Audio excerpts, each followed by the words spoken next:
बिस्मिल्लाहिर्रहमानिर्रहीम। अस्सलाम वालेकुम नादरीन, आप यूट्यूब चैनल देख रहे हैं। मैं इमरान ख़ान। जो लड़ाई पाकिस्तान तहरीक इंसाफ ने लड़नी थी हुकूमत के साथ, या सियासी लड़ाई जो उनकी पाकिस्तान की मिलिट्री एस्टेब्लिशमेंट के साथ थी, वो लड़ाई पाकिस्तान तहरीक इंसाफ ने आपस में लड़ना शुरू कर दी और अब हर तरफ इसी के ऊपर डिस्कशन हो रही है। ख़बर सबसे पहले ये आती है कि सुहेल अफरीदी के ख़िलाफ़ हो गए हैं उनकी पार्टी के अंदर MPs, और अब वो नाराज़ अरकान कोई इजलास बुलाने वाले हैं और सुहेल अफरीदी की हुकूमत को ख़तरा है। बाद में ख़बरें आती हैं कि शायद इन्हें कंट्रोल किया जा रहा है, गंडापुर कर रहे हैं या कोई और कर रहा है, या पाकिस्तान की मिलिट्री एस्टेब्लिशमेंट कर रही है। तो सुहेल अफरीदी की हुकूमत बताया गया कि ख़तरे में। मैंने आपसे पहले भी कहा था कि इमरान खान की मर्ज़ी के बगैर अगर कोई यहाँ पे इस किस्म की हरकत करेगा तो वो अपनी सियासत को खुदा हाफिज़ कह देगा, क्योंकि पाकिस्तान तहरीक इंसाफ में लोग इमरान खान को जानते हैं।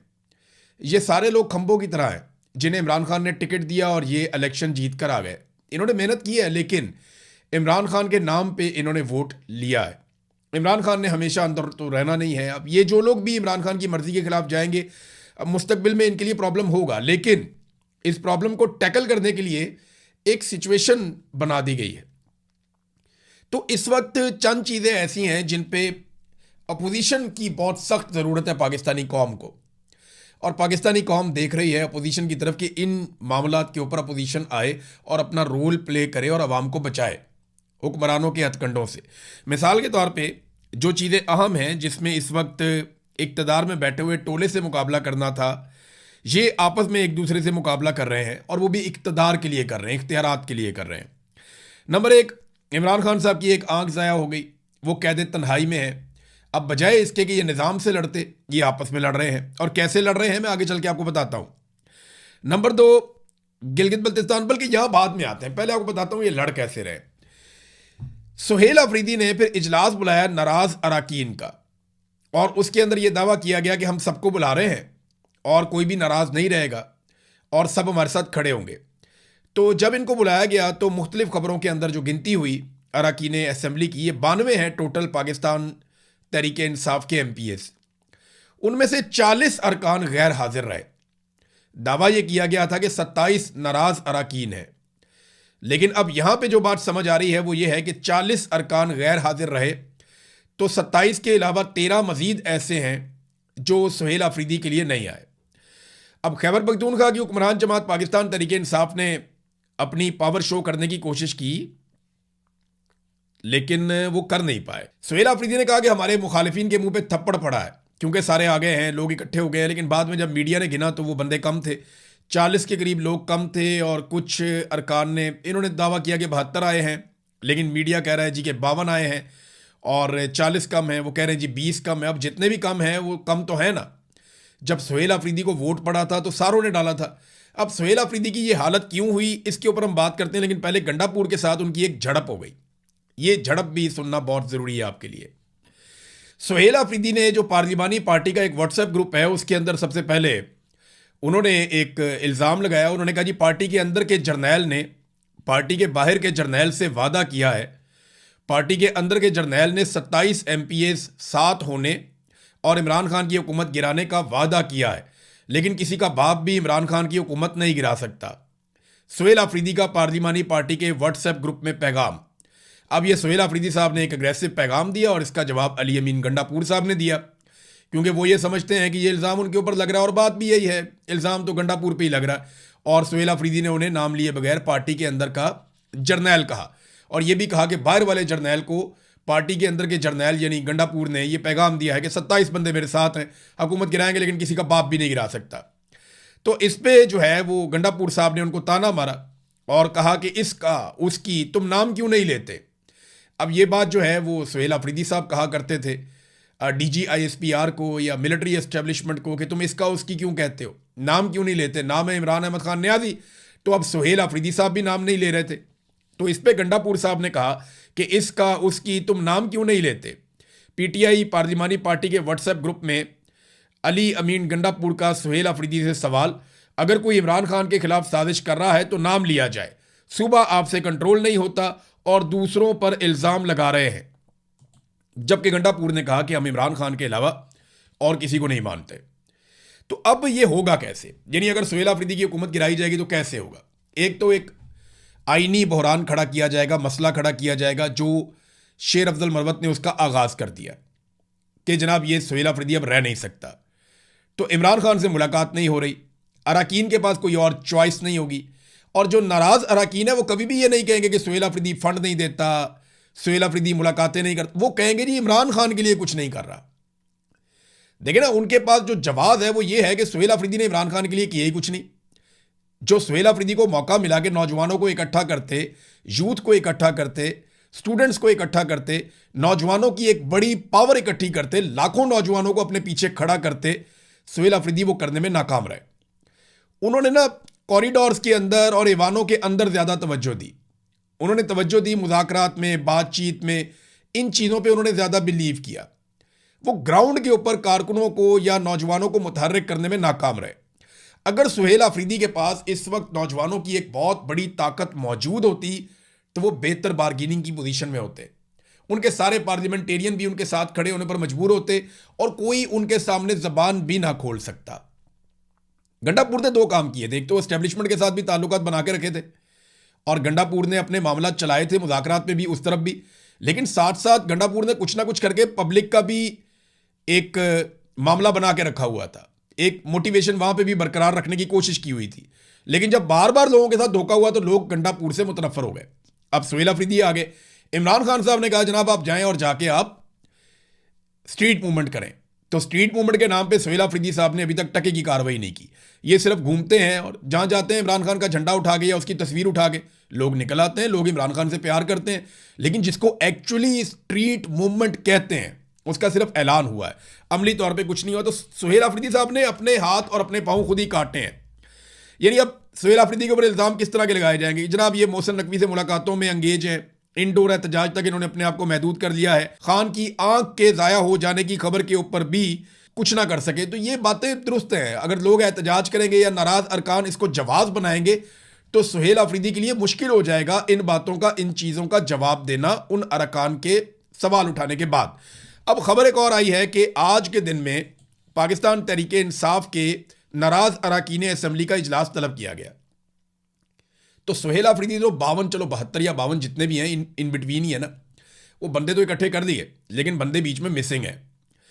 अब दूसरी तरफ जो आज नाराज अरकान का इजलास होगा, देखते हैं उसमें कितने लोग आते हैं। और यह दावा किया जा रहा है कि आज के दिन में नाराज अरकान ने अपना एक एजेंडा तय किया है कि बानी पीटीआई इमरान खान की रिहाई के लिए तहरीक का ऐलान किया जाए। मैंने आपसे कहा था ना कि यही वो करेंगे, इसके अलावा उनके पास और कोई रास्ता नहीं है। वो ये नहीं कह सकते कि हमें फंड नहीं मिल रहे, हमें पैसा नहीं मिल रहा, हमें वजारत नहीं मिल रही, हमें इख्तियार नहीं मिल रहे, हमें वजीर आला नहीं मिलता। ये बातें लोग नहीं मानेंगे। वो एक ही बात कर सकते हैं कि सुहेल अफरीदी इमरान खान को निकालने में और तहरीक खड़ी करने में नाकाम रहा, और ये बात कुछ हद तक उनकी ठीक भी होगी और उसमें वजन भी होगा। तो अब जिन लोगों को मिलकर मुकाबला करना था मिलिट्री एस्टेब्लिशमेंट का और उनके जुल्म का, और अवाम को बचाना था उनके अताब से, वो आपस में इक्तदार के लिए दस्तोगिरेबान है। कौन कौन सी चीज़ें जहां पे उनको लड़ना था? नंबर 1, इमरान खान साहब को उनकी आंख तक ज़ाया होगी, उनको कैद तन्हाई में रखा हुआ है, वहां नहीं लड़ रहे, आपस में लड़ रहे हैं। गिलगित बल्तिस्तान के इलेक्शन में पूरा निज़ाम जानबदारी दिखा रहा है, वहां आवाज़ नहीं उठा रहे, वहां नहीं लड़ रहे, आपस में लड़ रहे हैं। कश्मीर की हसास तरीन सूरत हाल है इस वक्त, उसके ऊपर बात नहीं कर रहे। जो इस वक्त जॉइंट एक्शन कमेटी है कश्मीर की, जॉइंट अवामी एक्शन कमेटी, उनके और हुकूमत के बीच में जो मामला आते हैं तो अपोजिशन कहाँ है, वो उसके ऊपर भी बात नहीं कर रहे। खौफनाक बजट तैयार किया जा रहा है, रोजाना की बुनियाद पे मैं खबरें दे रहा हूं और लोग खबरें दे रहे हैं। IMF की रिपोर्टें आ रही हैं, नेपरा की मैंने आपको एक रिपोर्ट पढ़ के सुनाई, बहुत सारी चीजें रिकॉर्ड पे आ रही हैं, इसके ऊपर हुकूमत नहीं बोल रही। खैबर पख्तूनख्वा की हुकूमत की मैं बात कर रहा हूं, या चले अपोजिशन कह देते हैं, अपोजिशन इस पे काम नहीं कर रही। अपोजिशन की तवज्जो है कि आपस में एक दूसरे का गिरेबान कैसे पकड़ना है। तो बढ़ती हुई दहशतगर्दी और पाकिस्तान की इंटेलिजेंस एजेंसियों का फेलियर, इसके ऊपर वो बात नहीं कर रहे, क्योंकि इंटेलिजेंस एजेंसियों की सारी तवज्जो सियासत के ऊपर है। गिलगित बल्तिस्तान का इलेक्शन कैसे करना है, कश्मीर का इलेक्शन कैसे करना है, इक्तदार पे कब्जा कैसे रखना है, अगली आईनी तरमीम कैसे करवानी है, अपने इक्तदार को टूल कैसे देना है, अपने मफादात का तहफ़्फ़ुज़ कैसे करना है, वो सारे इस काम में लगे हुए हैं। मिलिट्री एस्टेब्लिशमेंट और इंटेलिजेंस के लगातार फेलियर की वजह से पाकिस्तान में दहशतगर्दी के वाकयात बढ़ते चले जा रहे हैं, इसके ऊपर भी कुछ नहीं कर रहे। बैनुल अक़वामी हालात जिस नौइयत के हैं, खारजा पॉलिसी में कोई आवाज़ नहीं उठा रहा, कोई बात करने के लिए तैयार नहीं है। और जो इस वक्त पाकिस्तान का गरीब आदमी पिस गया, चाहे वो पेट्रोल की कीमत है, चाहे बिजली की कीमत है, चाहे गैस की कीमत है, चाहे लेवी इतनी बड़ी लगा दी इन्होंने कौम के ऊपर कि बेड़ा गर्क कर दिया। और आईएमएफ ने जो 5 साल का इनको पूरा एक बनाकर दे दिया पुलंदा के, जनाब इस तरीके से आपने लेवी लेनी है 5 साल तक। और जिस तरह आपने 4 सालों में कौम की जेब काटी है, आपने एक जेब काटी है कौम की 4 सालों में, अगले 5 सालों में आपने कौम की दोनों जेबें काट लेनी है। यानी जितनी लेवी आपने इकट्ठी की 4 सालों में, उससे दुगनी से ज्यादा अगले 5 सालों में आपने इकट्ठी करके देनी है।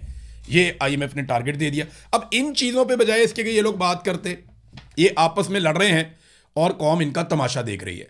नाज़रीन, गिलगित बल्तिस्तान में पाकिस्तान पीपल्स पार्टी, नून लीग, इनकी लीडरशिप का लंडा बाजार लगा हुआ है, मगर अवाम रैलियां निकालती है सिर्फ कैदी नंबर 804 के नाम के ऊपर।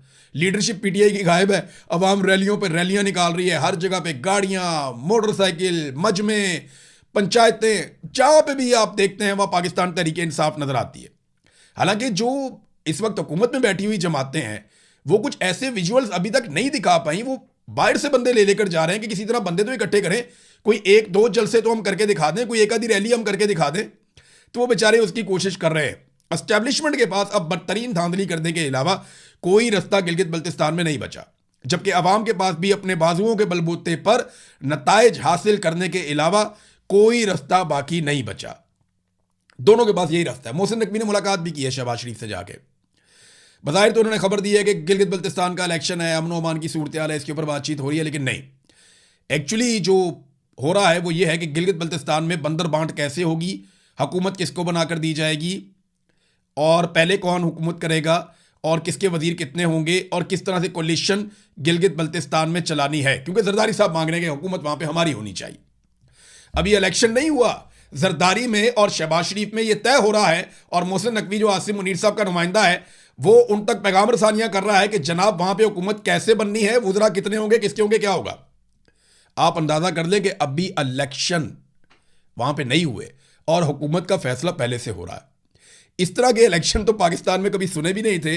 जो निज़ाम इन्होंने इस वक्त खड़ा कर दिया है पाकिस्तान में, हमने कभी माजी में ऐसा सोचा भी नहीं था, ऐसी चीज़ें देखी भी नहीं थी। सुहेल अफरीदी क्या वाकई फंस गए हैं, उनकी वजारत आला चली जाएगी। इसके ऊपर ना सबसे बड़ा जो शेर अफजल मरवत ने जो केस किया हुआ ना, वो केस इसमें सबसे इंपॉर्टेंस इख्तियार कर जाएगा। वो बिला वजह नहीं किया।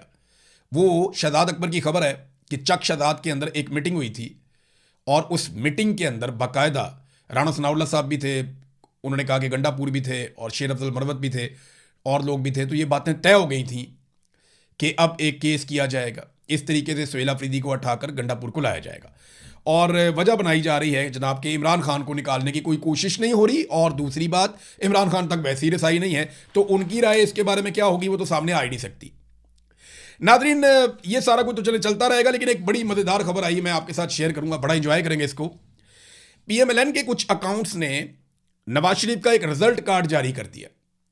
मैंने ये बहुत सारे लोगों को इस पर तनकीद करते हुए देखा, मैंने बहुत सारे लोगों के अकाउंट्स पे पढ़ा, मैंने सभी का आदमी साहब हैं और कुछ और लोग हैं वहाँ मैंने पढ़ा। तो ये रिजल्ट कार्ड ज़रा आप देखें, बड़ा मज़ेदार है।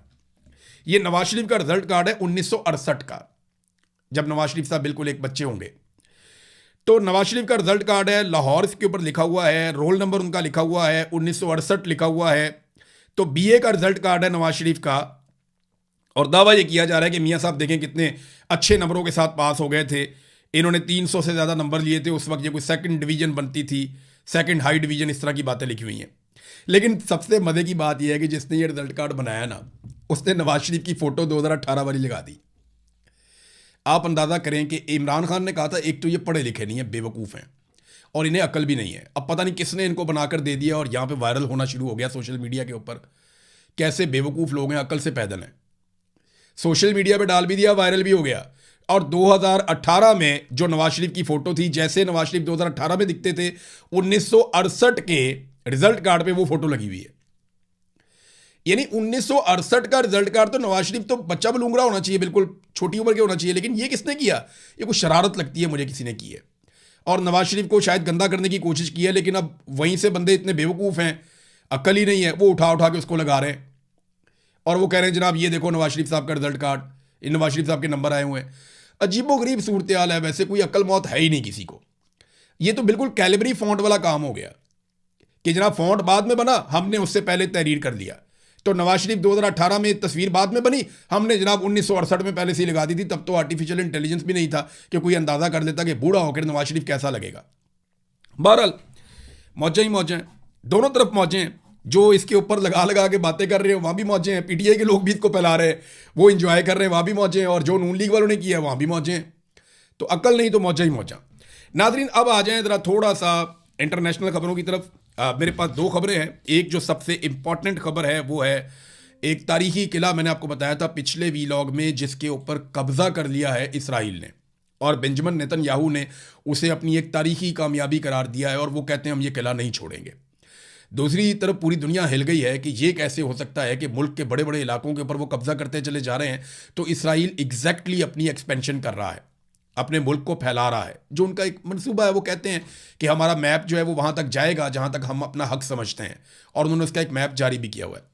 फ्रांसीसी वज़ीर ख़ारजा ने यह कहा है कि इसराइली फोर्सेस के हाथों लबनान के तारीखी बेफोर्ट किले पर कब्जे के बाद उन्होंने अक़वाम मुत्तहिदा की सलामती कौंसिल का हंगामी इजलास तलब किया है, और ये बताया गया कि हमने अक़वाम मुत्तहिदा की सलामती कौंसिल के हंगामी इजलास की दरख्वास्त की है। अगरचे हम दीगर ममालिक की तरह इसराइल के हक़ दिफा को तस्लीम करते हैं, लेकिन कोई भी चीज़ इसराइली फ़ौजी कार्रवाइयों के तसलसल और लबनानी सरजमीन में मज़ीद पेशकदमी का जवाब फराहम नहीं कर सकती। अब देखना यह है कि इस पर बाकी ममालिक किस किस्म का रद्द-ए-अमल देते हैं। देखें, बरतानिया को अगर यहाँ पे बरतानिया इसराइल के हक़ में वोट करता है, देखें वीटो की पावर तो बरतानिया के पास है, अमेरिका के पास है, फ्रांस के पास है, चाइना के पास है और रशिया के पास है। चाइना और रशिया तो मुझे लगता है कि वो इस कब्ज़े के ख़िलाफ़ वोट देंगे। फ्रांस ने खुद ये बुलाया तो वो भी इस तरफ हो जाएगा। लेकिन अमेरिका के बारे में अभी कुछ कहा नहीं जा सकता, क्योंकि ये एक खालिसतन कब्ज़ा है। इसके ऊपर डोनाल्ड ट्रंप क्या राय देते हैं, जब डोनाल्ड ट्रंप की राय आएगी ना, तो दबाव किस पे पड़ जाएगा, बोर्ड ऑफ पीस के ममालिक के ऊपर, कि जनाब वो तो ज़्यादतियों को जस्टिफाई कर रहे हैं, तो आप बोर्ड ऑफ पीस में क्यों बैठे हुए हैं, ये तो मुतनाज़ हो गया, आप निकले इसमें से। तो एक नई सिचुएशन बनेगी। इस सिचुएशन पे हम नज़र भी रखेंगे, बात भी करेंगे। ईरान ने एक स्टेटमेंट दिया है, और जो तस्नीम उनका न्यूज़ है वहाँ से ये सरकारी खबर आई है कि अगर ट्रंप ने अपने तजावीज़ को तब्दील किया, एग्रीमेंट के अंदर जो ड्राफ्ट था उसमें उन्होंने अपनी तजावीज़ को तब्दील किया, और ये खबर भी आई है कि ट्रंप ने कुछ तजावीज़ को बदल कर ईरान के लिए भिजवाया है कि आप इन चीज़ों को कबूल करें। तो उन्होंने कहा जी फिर ईरान भी रिवीजन करेगा, यानी ईरान भी नज़रसानी कर सकता है अपनी उन तजावीज़ के ऊपर जो अमेरिका भेज रहा है, और उन तजावीज़ के ऊपर जिन पे पहले इत्तफाक हो गया था कि अगर अमेरिका को यह हक़ है कि वो तजावीज़ के ऊपर रिव्यू कर सकते हैं, उनको चेंज करके दोबारा भिजवा सकते हैं, तो फिर ईरान भी ऐसा कर सकता है। कुछ भी अभी फाइनलाइज नहीं हुआ, और ईरान कोई भी ऐसा एग्रीमेंट एक्सेप्ट नहीं करेगा जो उसके मफाद के खिलाफ होगा। बहरहाल अब तक के लिए इतनी, अपना ख्याल रखिएगा, अपने इस चैनल का भी। अल्लाह हाफ़िज़।